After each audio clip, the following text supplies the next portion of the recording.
Hey, what's up, rock stars? It's Rox with a little bit of talk about what's at the top of the blog. So let's get to it.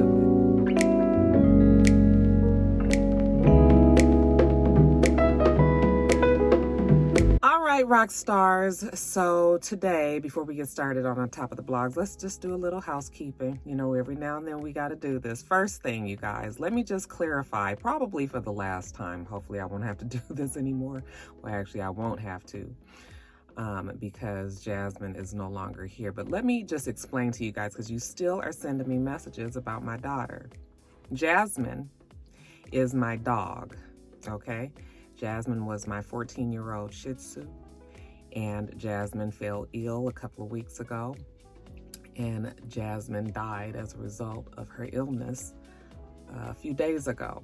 So when I've said on my videos that I'm at the emergency and that I'm at the vet, it seems like people would understand that you don't take a person to a veterinarian, but I mean, people, I guess, just didn't hear that.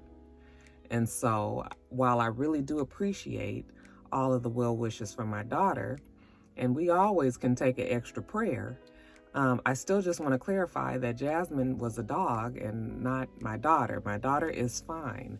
And like I said, my dog, Jasmine, died a few days ago. So I probably won't talk about this anymore because I won't need to. Jasmine's no longer here. But I do thank everybody who did reach out and send well wishes. You know, our family is very sad that she's gone. She's been here for a good part of my children's lives and a part of our family. So it was very sad to see her go. And so that's what that is. Okay, so I just wanted to make sure I put that at the very beginning of this video so people could understand. I know people mean well, so it's not for anybody to get in the comments and be like, you so stupid and she said this, and you know, folks just don't always hear everything. So I just wanted to make that clear. Okay. Secondly, today is my bestie's birthday. That would be Deborah. You guys know Debbie is my on the scene, on the beat reporter friend who always calls me and lets me know when shit is going on, because I just cannot have my ears to the street all the time. But trust me, Deborah does. And so she always has my back. And she's always had my back for many years. We've known each other since the 10th grade.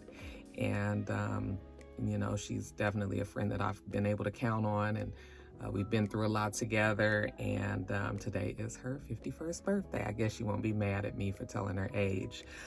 So you guys actually won't be getting this till Friday, which is the 15th. Her birthday was yesterday, which is really today. Okay, but anyway, so y'all go on and give her a quick little shout out for her birthday. And then lastly, I was supposed to say happy birthday to our boy Royce. Uncle Royce, y'all know him as Unc on Instagram. I was supposed to do it last week, and then all of the other videos that I've done since then, my mind hasn't been on it because of everything that's been going on in my house with Jasmine. So I wanted to make sure that I got it in there for him, because he's always super supportive, and we do this every year. It's a yearly annual thing for Unc. So just wanted to say happy birthday to you. I know you enjoyed yourself. I saw all of the things that was happening for you on social media, even though he is still going through, you know, grieving his father passing. But you know, on a happier note, we just hope that Royce, I just hope you had a great birthday as well. Okay. So now that we got all that out the way, because y'all know I got to get back to work. I can't be fucking around with y'all too long today. Okay. So all of the things that we got to talk about, let's get to that now.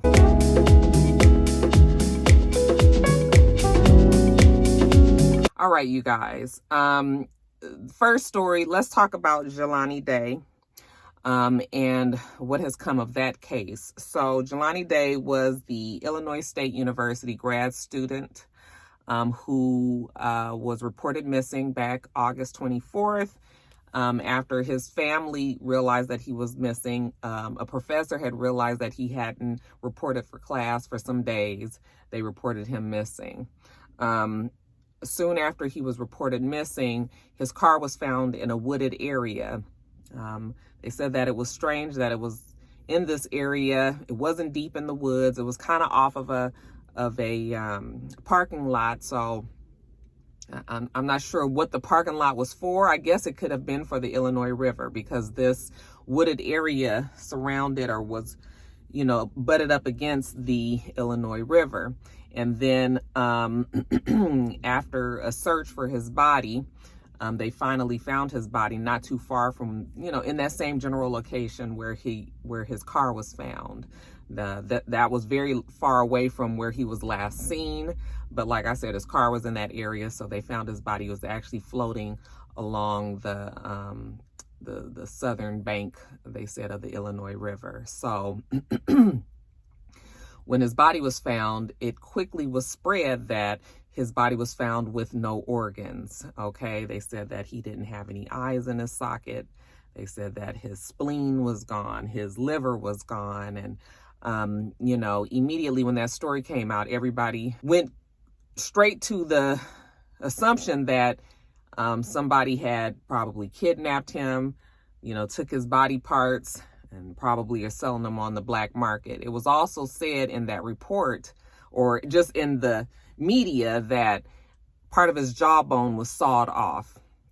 And we assume that that was in an attempt to keep him from being easily identifiable, like from dental records or something. So that story came out. I was like, what the fuck is going on? Like, what is happening here? I mean, we taking bodies and cutting out pieces and all of that. So yeah, I was alarmed to hear that story. Well, fast forward a few days later, now his mother, Carmen Bolden Day, has come out and she says she wants to clarify a few things. First of all, even though the report did come out that there were organs missing, that is not exactly what it is. Okay, this is not a case of body part harvesting that many of us assumed it was. That even though the reports say there weren't any organs, what the report really meant was that the organs had almost liquefied, pretty much liquefied, because it had been in this river for so long, and there was an advanced stage of decomposition that has happened here. So the organs weren't so much missing as they were just no longer in the regular form of an organ would be. So she wasn't concerned about body harvesting. That is not the situation. What she said, though, is that her son was murdered, and she wants to get to the bottom of how he ended up in the river. She knows that he's not suicidal. He had no reason to want to kill himself.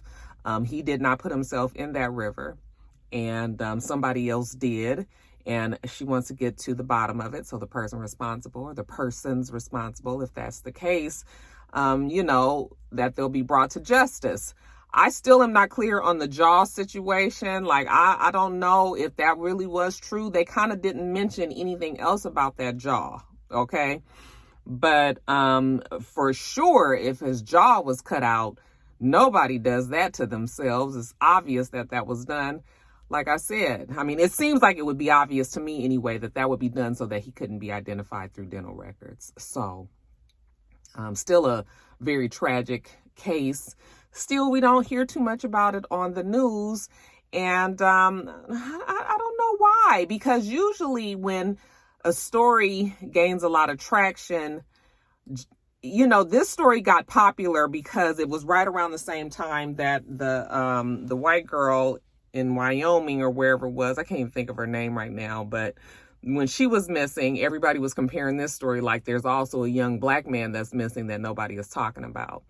And so usually when something like that happens and the media makes it makes it a point to showcase that story as well, so it can look like they're not being biased, but for whatever reason that didn't happen. So we still don't really hear much about this Jelani Day case. I hear about it on the radio, I see it on social media, I do not see it on the news.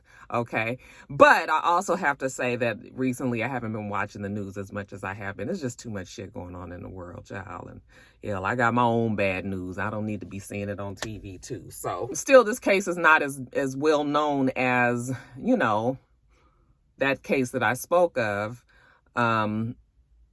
And did you guys also hear that she died from strangulation, as a side note? So we know that boyfriend killed her, and they still don't know where the boyfriend is. He probably has killed himself, or his family is hiding him off. Either way it goes, it's a shame that that boy was able to get away, but that's neither here nor there. Like I said, they still are keeping pretty tight-lipped about this case. The police just keep on saying it's unusual circumstances. Yes, the whole damn thing is very unusual. We know that already. I mean, people don't just end up dead in a river. But so I guess once they get their investigations done, or if they get more information, maybe they'll be a little bit more forthcoming about it. But as of right now, it seems to be very hush-hush, and it's weird. So but we're gonna keep up with this story, and I'm sure it will stay alive on social media. And when I know more about what happened, then I'll let you know. But in the meantime, prayers up for the family and the mother. I mean, I just can't even imagine. I cannot even, and I never want to have to imagine how that would feel, knowing that your child may have suffered and, just, it's a horrible thought. So that is the story on Jelani Day. Anyway, an update, and when I know more, I'll let you guys know.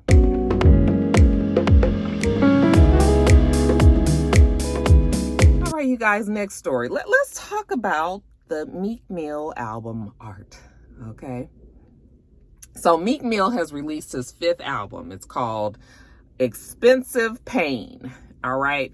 And of course, I haven't really heard much about the album, so I didn't know that there was much promotion done about it. But it's not like I'm, really checking for Meek Mill. I mean, I don't dislike him, but he ain't a rapper that I'm looking for anyway. So I didn't know nothing about it, but that's neither here nor there. So he had the album come out. He's promoting the album. In Los Angeles in particular, there was a tour bus that was wrapped. You know how they wrap the bus and, all kind of advertising type things. Well, the bus was wrapped in the cover art for the album. And, it's driving around the city, I'm assuming, and people are seeing it, broad daylight. And I guess that wouldn't be so much of a problem, but the album has pictures of a woman bent over, looking over her shoulder, a woman that's kind of sideways, and you can see that she doesn't have any clothes on, her titties out, So it shows women, Black women, in sexually explicit type poses, okay? But did I add to this that this is actually a painting? It's actually somewhat abstract art. It's not actual pictures of women, but it is abstract enough where it's just a lot of parts and pieces on the picture. But it's very clear that these are Black women that don't have any clothes on. Okay, not super graphic, but you would definitely know what you were looking at. Okay, now people were upset that this bus was driving around with this with what was depicted on the sides of it, and felt that Meek Mill was wrong for even having this on his album cover. That it was inappropriate, that children would see it, and all of that. And of course, they had a problem with the fact that it was Black women that are being sexualized on, all out for everybody to see, as if, to say Black women don't have much respect. They don't get much respect when it comes to the naked body and exploiting it and all of that, okay? Ironically enough, the artist who created the album cover is a Black woman. Did I get her name? Her name is Nina Chanel, okay? Nina Chanel created this, the album cover work, and listen, when I saw it, I just gotta be frank, I wasn't offended. I just wasn't. I've seen things that are way more explicit, way more shocking. We've seen these things, and so when I saw that album cover, it didn't bother me. Okay. Now, granted, what I will say is maybe something like that should not be on a city bus. The wrapped city bus and driving around the town. Because if I was driving my car and I had a 8, 9, 10-year-old Joe and his friends in my back seat, and we pulled up to a red light next to this bus, and right there is a picture of this woman bent over with her ass, even though it's not real explicit where you can just see like the crease of the ass and the coochie and the juice and the lips and all of that. The whole thing is, if I would have pulled up next to that and my kids would have been looking out the window and kind of sniggling and giggling about that, I would have been like, what the fuck? Like, why can't I drive my son to the store with his friends without me having to pull up next to a bus with somebody's ass right in his face? You know, so maybe it wasn't appropriate for a bus to be driving around with it. You know, it's always a certain place and time for things. So yeah, that might be where the issue is. It's inappropriate. Okay. But other than that, you guys, I mean, the thing didn't bother me. I've seen worse. I mean, what about the whole hypersexualization of the Black woman, especially in music industry right now? I mean, I've told you guys that I'm getting tired of it. I mean, we see Meg Thee Stallion flapping her ass. We see Lizzo twerking all the time. We see Tiana Taylor and Normani simulating sex on stage. We see Chloe humping the stage. We see Cardi B talking about her wet ass pussy. Like, we see all of these things, and you know, it's championed, or if it, you know, if that's what you want and you like that. I mean, so everybody all of a sudden has a problem with a painting of, you know, semi-abstract art. And yeah, no. What I want to know is what we gonna be mad at. Like, I need you guys to tell me what side I need to be on, and then we need to stick to it. So is we gonna be, you know, real excited and hyping up a Black woman who has, you know, taking charge of their sexuality and don't care and gets on and shows their body and all of, are we going to be on that side, or are we going to be on the side that's mad that there's a hypersexualization of Black women in the music industry? We can't do both all the fucking time. You know, we cannot keep changing our minds on this one when it fits however we feeling at that time. So, but honestly, the album cover did not bother me. All I had a problem with is the appropriateness of having it on a bus that's driving around in the middle of the day in Los Angeles. You know, if it would have just been stuck to an album, and who even buys albums today? Who even buys CDs or tapes? Like, you don't even see that physically. It would have to be most of the time streamed in your phone, your iPad, something like that. Your kids wouldn't even probably see that, you know? So it's just the fact that it shouldn't have been on the bus. That was all it was for me. Now, if it was deeper than that for you guys, and maybe I ain't looked into it further, I don't even really have the energy to look into it further than that. You guys are perfectly welcome to get me open my eyes to some other things that, you know, the reasons. But as of now, it seems like it's way more things to be worried about, okay? But y'all let me know what you think. Put that in the comments below.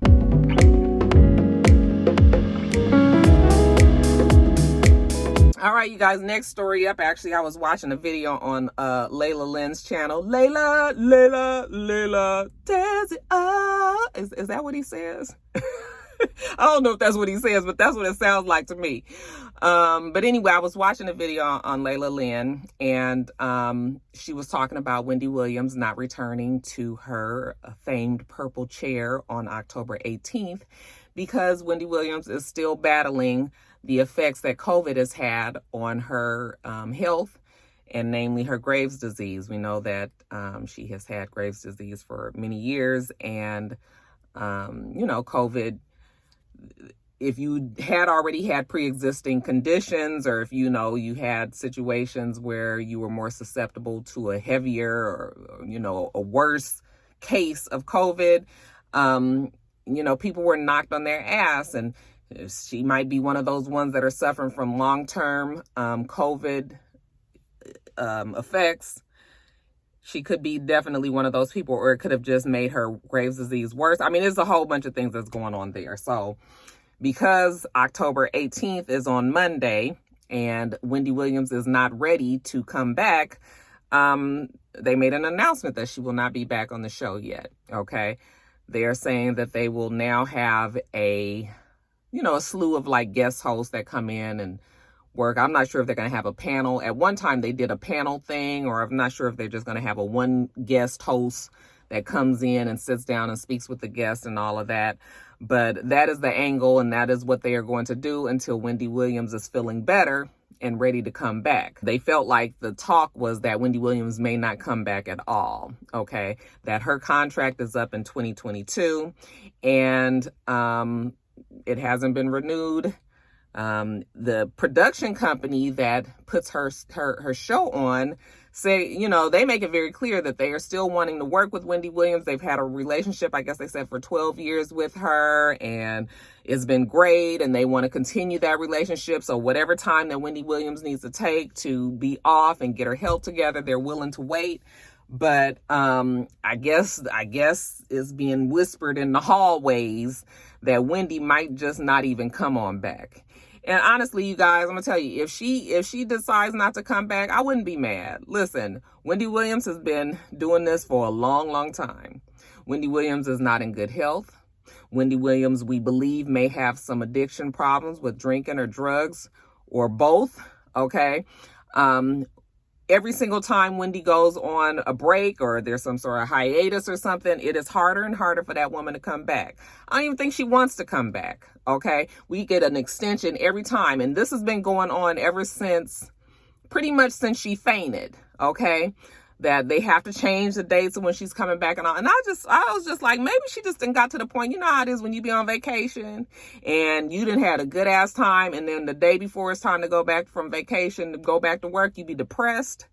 I think that might be where Wendy is. She might be in a depression, like, fuck that show. Like, I'm tired of going. Like, I know she has a loyalty to her show, and she wants to, continue on being Wendy Williams, the big personality on TV and everything. But at some point, I guess you might have to make other things a priority. And especially if she's having addiction problems, which is always the whisper, but never ever confirmed. When her brother came out and said that she's fighting a battle. I mean, the brother was talking like they thought she wasn't going to make it. It was like that kind of, so, it's two things. Like when they talk about the show and say she's coming back, they make it just seem like, oh, she's just still not feeling all that good. Then when you listen to the brother talk, it sounds like shit is real dire. And, we haven't had a Wendy sighting or anything, so we don't know how she's doing other than what they tell us. But it's just been vague, and it might just be time for Wendy to take care of Wendy. Sometimes you just got to just be like, I can't do all of the rest. Wendy will be fine if she doesn't go back to her show. I'm sure she's made plenty of money. As a matter of fact, they said she just bought like a new $4 million, my brain as a, $1,000 there, a $4 million,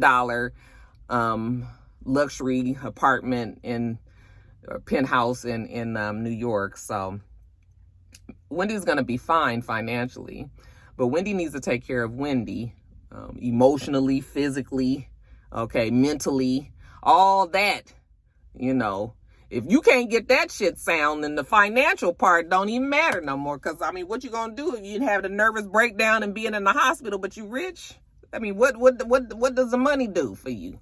Maybe put you in a nicer mental facility, so it's time for Wendy maybe just to take care of Wendy.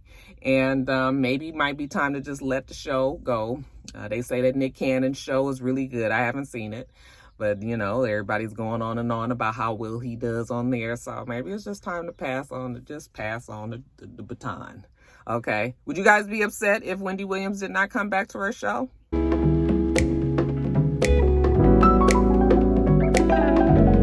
All right, you guys. So next story up is a story that really broke my heart. That just really made me feel so bad for... Now, I'm not familiar with these people. I don't watch Wild and Out. But... there's a guy named HitmanHolla on there, and evidently he has a girlfriend named Cinnamon, and they live together, And I guess he travels a lot with his job. I know Wild 'N Out goes on tour and goes to different, I don't know if he was on tour or whatever with Wild 'N Out, but whatever it was, he was not at home. And the story goes that he was on FaceTime with his girlfriend, Cinnamon, who was home by herself. And she thought she heard somebody come into the house. He told her that he's looking at the cameras on his phone or whatever, and he doesn't see anybody in the house. But she is telling him over and over again, no, there's somebody in the house. It's getting louder and louder. So she rolls over, gets her gun. She has a handgun, and goes to the closet. So she's on FaceTime with her boyfriend, who is out of town. I can't even imagine the level of panic and how scared I would be to know that I'm just in this house by myself with four, well, they didn't know at the time how many people it was, but there were some people in the house. She knew for a fact, but he couldn't see them on the camera, which made me just automatically think, like, if these people knew how to avoid the cameras, is probably somebody that's familiar with his home. Okay. But anyway, getting on with the story. He couldn't see anybody. He's talking to her on the phone. You can just imagine how frantic and all of this is while we talking on the phone. Because he actually ends up going on to Instagram Live, I believe, or YouTube or something, and tells the story. So I'm telling you guys the story that he told us. So she's in the closet. Evidently, they have a bunch of guns in there. Okay. He told her that she's in the best place in the house to be. Stay in the closet. He gets off the phone with her, or actually he gets on another phone and he calls a friend that lives in the neighborhood and says, can you get to the house? Somebody's in the house with Cinnamon. She's there by herself. The whole time that I'm listening to him talk, not once do I hear anybody say that they called the police. I was just like, did you call the police though? Okay. I just kept on wondering if he called the police. I don't believe he called the police, but I guess because you're just so scared and you just, right now you can't, you're trying to take care of what's happening on this phone right now. So he tells us that the girl was in the closet. She was like, they're getting louder and louder. They could hear that they were at the door to her bedroom because she had closed and locked the door to the bedroom. He was like, they're coming in now. Get the AK. He has the AK-47 in there. He was like, get that because, it's a bunch of guys that's coming in there and they're going to, because they were checking the rooms. They're going to come into where you are. So get that because, AK-47 is you spray. You can take care of a whole bunch of people as opposed to a handgun, you're going to be shooting and it's not as accurate. So, but she was afraid, obviously. I've been in the gun range with an AK and that shit is very intimidating. Just a regular gun is intimidating, but an AK is very intimidating. And, if you small, not used to shooting a gun, I guess he was trying to tell her, take the safety off and all this, but this is all in the heightened stage of just being super fucking scared. So she put that gun down. She picks her handgun back up. Okay. They come to the closet and he says, when they start turning that knob, when they open that door, you just shoot. And so that's what happened. They opened the closet and he said that he could just hear shooting. She had ended up putting the phone down, obviously. And he said he could hear shooting. It was like 8 shots. But I guess because the robbers didn't know exactly what was going on either, they ended up running. But they ended up shooting the girl. Okay. And he says that right after that, the friend calls on the other phone and says, I just pulled up to the house. There's 4 niggas running out of your house. And he was like, I don't care about that. Run in the house because he couldn't, his girlfriend never came back to the phone. And he was crying when he was saying, oh my God, it was so terrible, you guys. It was so terrible. I'm telling you, a home invasion robbery has got to be the most scary. I can't imagine something that'd be scarier, So anyway, the friend runs in there. And she had been shot in the cheek. Evidently, the bullet went in her cheek and came out somewhere at the back of her head or something. But I guess it must have missed any, she didn't end up having any I guess it's not any life-threatening injuries right now because He said that she's going to pull through, everything's going to be fine, and then she came onto social media and just left a message saying, thank God, that the blood of Jesus had covered her, and that, but if you guys listen to him tell the story, it is just, oh my God, it is so scary. It's like one of the scariest things to have to think that would ever happen. He was talking about the fact that they did have an alarm on the home, and he was pissed, feeling like he was going to sue his alarm company because the guys that broke into the house, they broke a window. That's how they were able to get in, and the alarm didn't trip, because the alarms are set for somebody lifting your window. Okay. And I was like, shit, that's something that I guess we all should be aware of. I mean, who fucking breaks into a house by lifting a window? The windows are locked. So there's never really a time when they can really pull a window up anyway. Okay. They're going to break the window and they're going to come in. So I was like, oh, that's something to think about. Like, all of us who thinks that our windows are extra protected by something that, that it has to be lifted. But anyway, he's pissed at the alarm company. But I was just thinking to myself, like, didn't nobody call the police and all of this? Hopefully, but he said that the friend called the police once he got to the house. But it seemed like that would have been the first thing. But like I said, you just, you on emotions, you scared, you're not even thinking straight. You just trying to make sure that, his girl was safe. And then, of course, comes the guilt of not being there, not being able to protect her, not being able to protect your home, feeling like maybe they was coming after him anyway. And she just happened to be I don't want to use the word casualty because she's not dead, but, she happens to be, what is the word that I'm thinking of? She happens to be like the collateral that comes with it. And so he feels bad about it, and he was just crying. I was listening to it like, oh my God, oh my God, oh my God. I would be so afraid to go back to that house, and can you imagine what this might do to her mentally? It's going to be some PTSD there, to be afraid to be by yourself. Like, it's just terrible that people do this to people, and, they want what you have, and they willing to kill and break in and steal and all that. It's just terrible. So, I really pray for them, because they both, it just seemed like it just affected them both so badly, which I'm sure it did. And it's awful, you guys. It's awful that you can't have things, without people wanting what you have and willing to kill you for it. So hopefully that she will be okay. They say that she will. There was a picture of her, and she has like some sort of apparatus on her under here. So she's probably going to have some face, some surgeries to get her face back in order. But the good thing is that she's still alive, that they're both still alive, and to tell the story. And hopefully they catch the people that did that. I don't know where that was. I'm not sure if that was in California or what, but prayers up for all of them that was involved in that. Just a terrible, scary situation.